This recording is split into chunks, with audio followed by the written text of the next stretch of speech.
Good morning. Thank you for joining me today.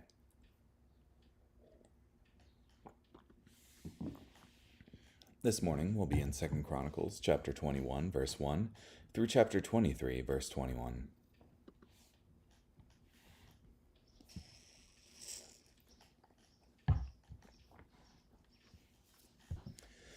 Jehoshaphat passed away and was buried with his ancestors in the city of David. His son Jehoram replaced him as king. His brothers, Jehoshaphat's sons, were Azariah, Jechiel, Zechariah, Azariah, Michael, and Shephatiah. All of these were sons of King Jehoshaphat of Israel. Their father gave them many presents, including silver, gold, and other precious items, along with fortified cities in Judah. But he gave the kingdom to Jehoram because he was the firstborn. Jehoram took control of his father's kingdom and became powerful. Then he killed all his brothers, as well as some of the officials of Israel. Jehoram was 32 years old when he became king, and he reigned for 8 years in Jerusalem. He followed in the footsteps of the kings of Israel, just as Ahab's dynasty had done, for he married Ahab's daughter. He did evil in the sight of the Lord. But the Lord was unwilling to destroy David's dynasty because of the promise he had made to give David a perpetual dynasty. During Jehoram's reign, Edom freed themselves from Judah's control and set up their own king. Jehoram crossed over to Zair with his officers and all his chariots. The Edomites who had surrounded him attacked at night and defeated him and his chariot officers. So Edom has remained free from Judah's control to this very day.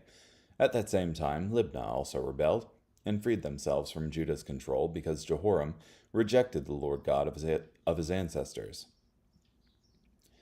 He also built high places on the hills of Judah. He encouraged the residents of Jerusalem to be unfaithful to the Lord and led Judah away from the Lord. Jehoram received this letter from Elijah the prophet.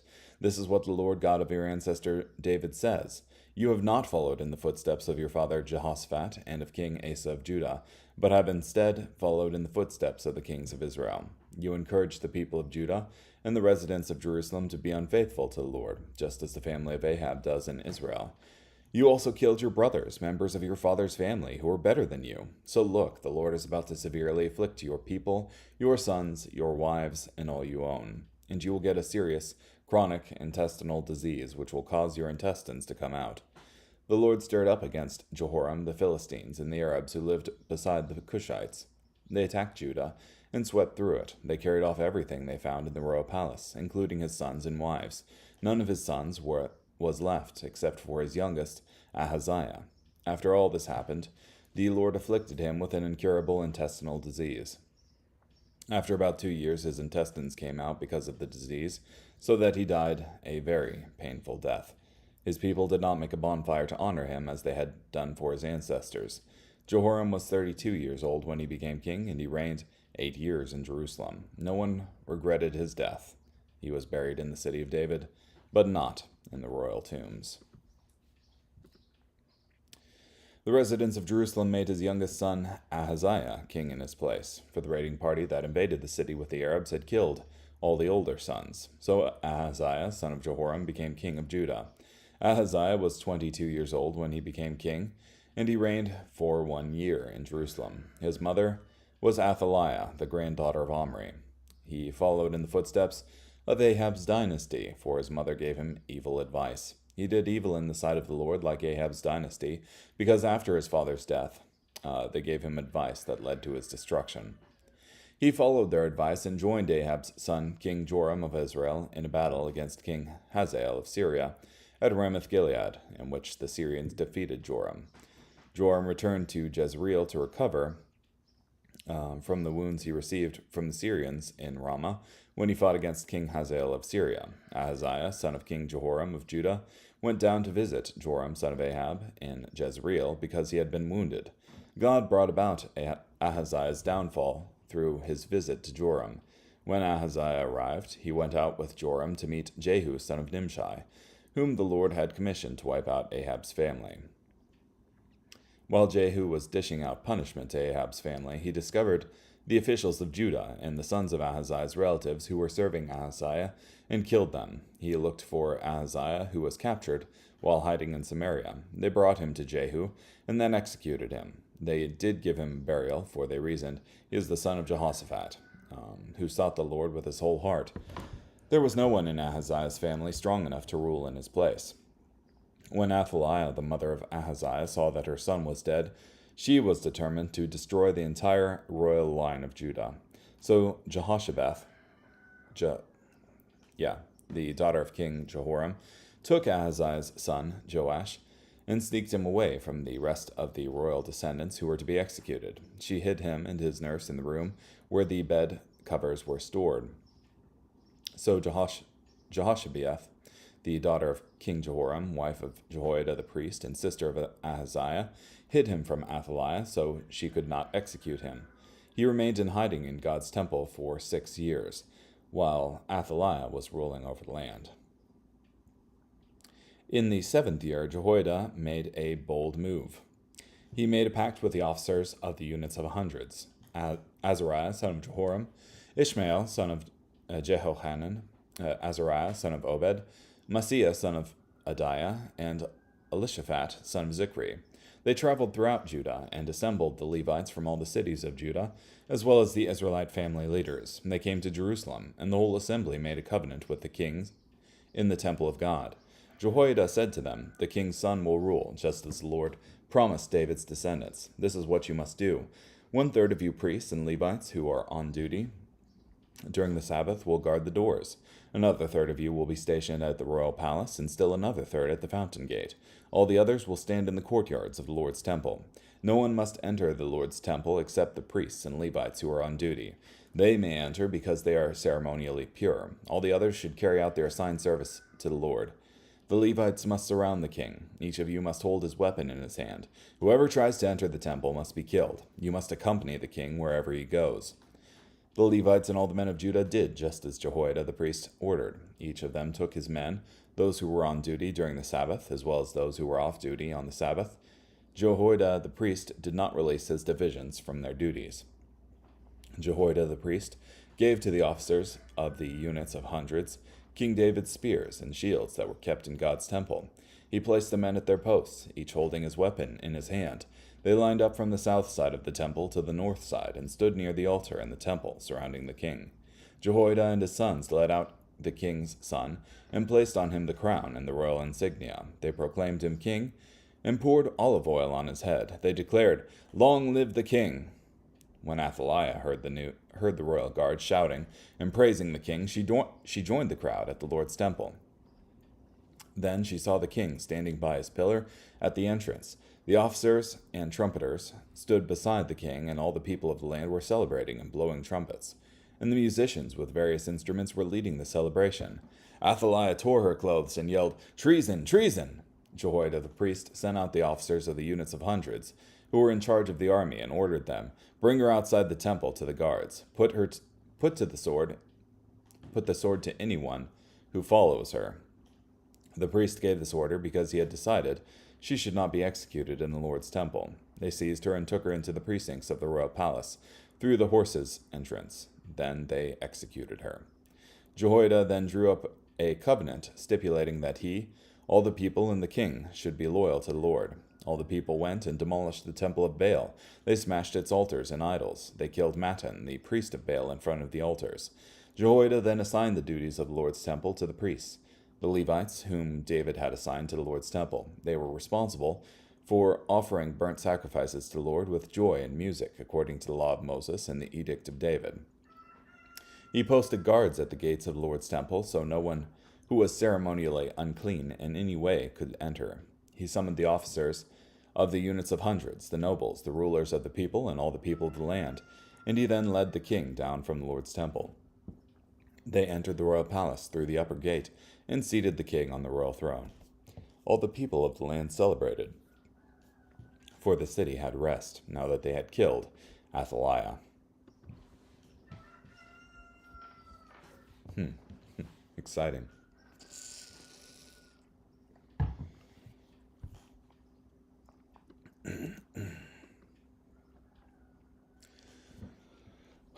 Yeah, so King Jehoshaphat of Judah was a good king, apart from his alliances with Israel.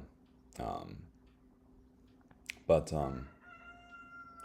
his son, what is it? Jehoram. Yeah, his son Jehoram was not a good king. Because he executed all of his brothers rather than allow the off chance that they would attempt to seize the throne from him, showing his insecurity in his rule and a general way of thinking indicating that he thought might makes right type thing. So, and contrary to his father, who encouraged the people towards the Lord, Jehoram encouraged them away from the Lord. Consequently, both Edom and Libnah, who were under Judean control at that point, revolted, and he couldn't get them back. And because of the gravity of his sin, he got a chronic, incurable intestinal disease. And that eventually killed him. And to further illustrate how his reign benefited no one but himself, his people did not make a bonfire to honor him, as they had done for his ancestors. And no one regretted his death. He was buried in the city of David, but not even in the royal tombs. So, pretty,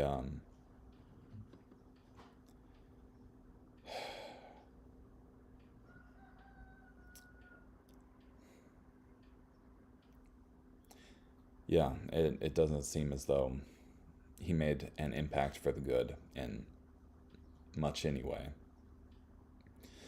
So his son Ahaziah succeeds him, and but his mother was Athaliah, the granddaughter of Omri, who was king of Israel, and also I think Ahab is also a descendant of Omri as well. So it shows more like the influence of Israel in this nation, in Judah as a nation, because you have, well, yeah, you have this Athaliah as mother of Ahaziah. And you have Ahaziah also allying with Jehoram of Israel. But when Jehu comes to execute vengeance against the family of Ahab, he also sees Ahaziah here and kills him too. But then, because there's no buddy strong enough from the family of Ahaziah to succeed him as king, you have Athaliah seizing control of Judah. And she wants to kill all the heirs of Judah. I'm not sure her reasoning for it, but one thing that sticks out to me this morning is, since she's like the granddaughter of Omri,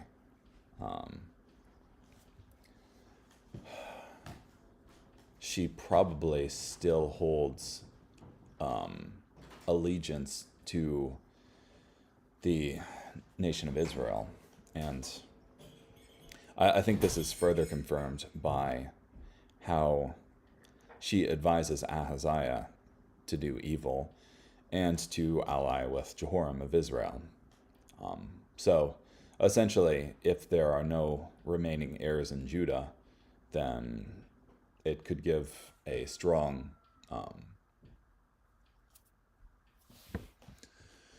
it could give Israel a foothold to take over. But also, Athaliah just seems content with reigning herself. So it's a seizing power. It's her seizing power as well, I think.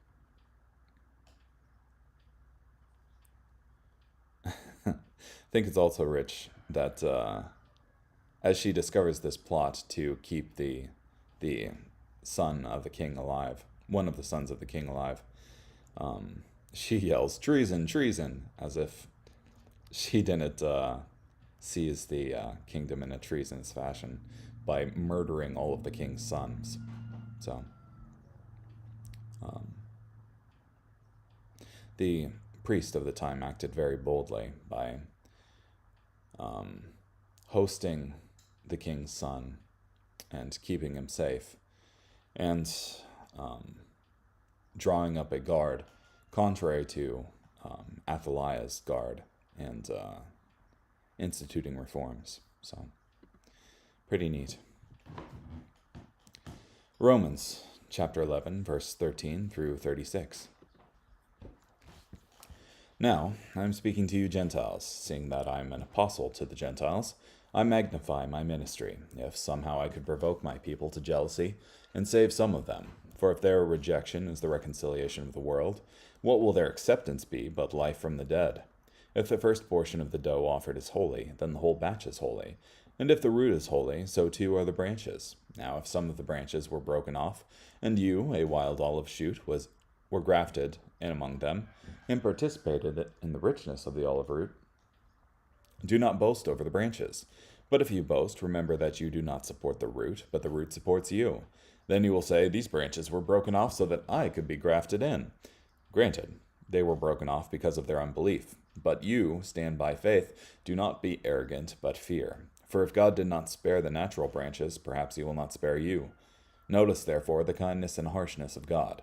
Harshness toward those who have fallen, but God's kindness toward you, provided you continue in his kindness. Otherwise you also will be cut off. And even they, if they do not continue in their unbelief, will be grafted in, for God is able to graft them in again. For if you were cut off from what is by nature a wild olive tree, and grafted contrary to nature into a cultivated olive tree, how much more will these natural branches be grafted back into their own olive tree? For I do not want you to be ignorant of this mystery, brothers and sisters, so that you may not be conceited. A partial hardening has happened to Israel, until the full number of the Gentiles has come in, and so all Israel will be saved. As it is written, the deliverer will come out of Zion. He will remove ungodliness from Jacob. And this is my covenant with them when I take away their sins. In regard to the gospel, they are enemies for your sake. But in regard to election, they are dearly loved for the sake of the fathers. For the gifts and the call of God are irrevocable. Just as you were formerly disobedient to God, but have now received mercy due to their disobedience, so they too have now been disobedient, in order that by the mercy shown to you, they too may now receive mercy. For God has consigned all people to disobedience, so that he may show mercy to them all. Oh, the depth of the riches and wisdom and knowledge of God! How unsearchable are his judgments, and how fathomless his ways! For who has known the mind of the Lord, or who has been his counselor, or who has first given to God, that God needs to repay him? For from him, and through him, and to him are all things. To him be glory forever. Amen.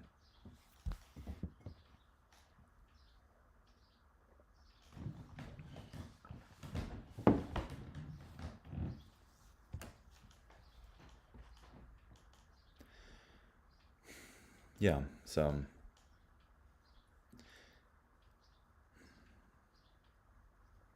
I think you have this olive tree, which I think represents a general, represents the source from, well, at least the root of it represents the source of our salvation, that is Jesus Christ, and the salvation that comes from belief in him, faith in him. And you have those that are cut off from this olive tree, that is the Jews who rejected Jesus as their Lord.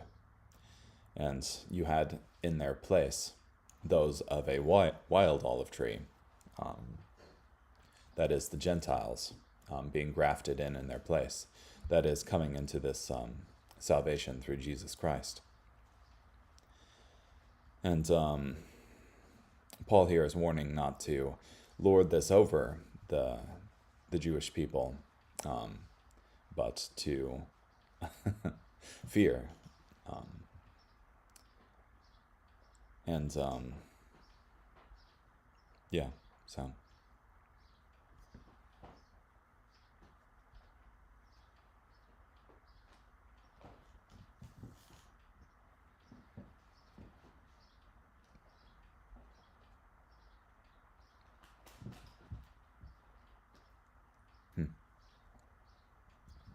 Until the fullness of the Gentiles has come. At that time, God will once again turn the attention of his plan of the ages, specifically on Israel again, so that all Israel will be saved. God's plan for the ages does not set its attention on everyone equally through all ages.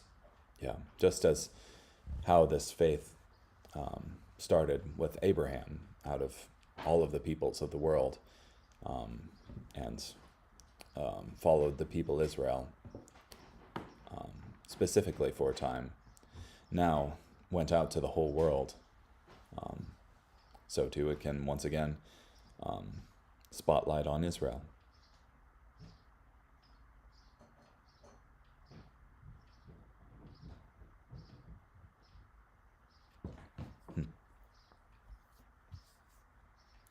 Will be saved. This states clearly for us that God is not finished with Israel as a nation or a distinct ethnic group. Though God has turned the focus of his saving mercies away from Israel specifically and onto the Gentiles generally, he will turn it back again. Yeah, this simple passage refutes those who insist that God is forever done with Israel as a people, and that the church is the new Israel and inherits every promise ever made to national and ethnic Israel of the Old Testament.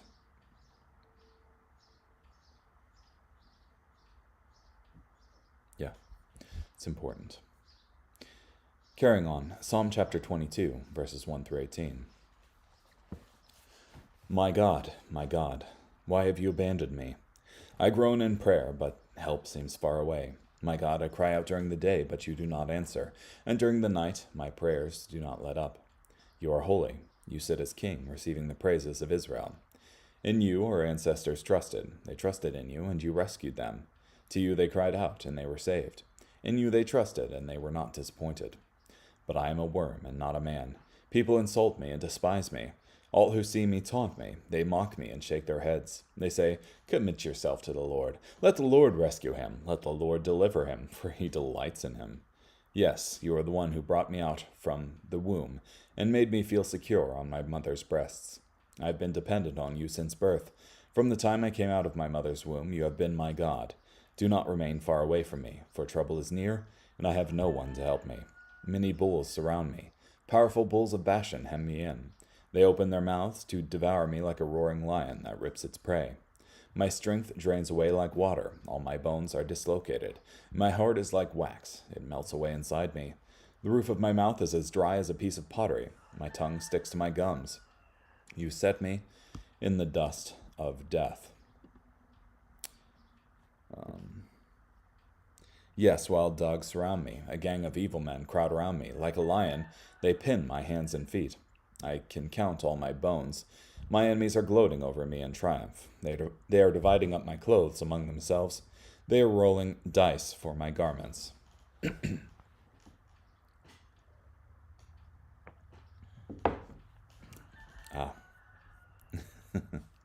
So this is the psalm that Jesus quotes while on the cross.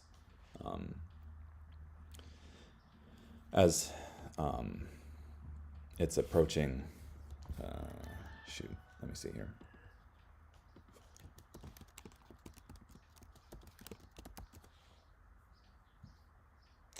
As it's approaching the time of his death, he says in Matthew chapter 27, verse 46, at about 3 o'clock, Jesus shouted with a loud voice, Eli, Eli, lama sabachthani. That is, my God, why have you forsaken me? And When some of the bystanders heard it, they said, "This man is calling for Elijah." Immediately one of them ran and got a sponge, filled it with sour wine, put it on a stick, and gave it to him to drink. But the rest said, "Leave him alone. Let's see if Elijah will come to save him." Then Jesus cried out again with a loud voice and gave up his spirit. So it's not as though the plan of God has ultimately failed, and Jesus is like, "What went wrong? Why am I here?" type thing, as some slanderously say. But instead, he is quoting Psalm 22, where you have these things playing out in the psalm itself that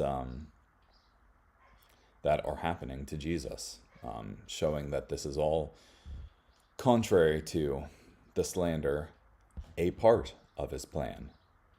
So, for instance, you have them dividing up Jesus' garments among themselves with dice. You also have, in Psalm 22:16, it's not as strong in the NET. It says, "Yes, wild dogs surround me, a gang of evil men crowd around me. Like a lion, they pin my hands and feet." But in a translation like the NASB, it says, "For dogs have surrounded me, a band of evildoers have encompassed me. They pierced my hands and my feet." So this is pretty remarkable, frankly, that David, hundreds of years before this event has happened, prior to even the invention of crucifixion as a method of execution, is identifying the method of execution used by these people on Jesus. Because the primary method of execution within Israel at the time is stoning, and not crucifixion. So it makes it all the more interesting. Also, essentially, this this bit with the lion here and piercing hands and feet. The original Hebraic text lacked vowel pointers. That is, it was just composed of the consonantal text. And you had the post-Christian Masoretes, the Masoretic text, essentially being in, they would put in these vowel pointers just to help the reading, help it make it simpler to read the text. And in this case, rather than pierced, they substituted a vowel that makes it lion instead. So the literal reading of the text is, "Like a lion, my hands and my feet," which doesn't really make sense. That I think it's much more natural that to read as, "They pierced my hands and my feet." But I think they just viewed it as so strong of evidence toward Christ as Messiah that they changed the vowel pointer there. So, my personal opinion on it. Carrying on, Proverbs chapter 20, verse 7. "The righteous person behaves in integrity. Blessed are his children after him." Amen. In contrary, I think those who don't behave with integrity make it more difficult for their children after them. Just as we had King Jehoshaphat, who made this covenant with Israel multiple times. Well, allegiance. Yeah, allied with Israel multiple times. You have this sin festering and blossoming, not only in his life, but also in the lives of two generations past him. Yeah. So, important to keep ourselves from sin and not let any of it take root. Okay, well, thank you so much for joining me today. Hope you have a great day.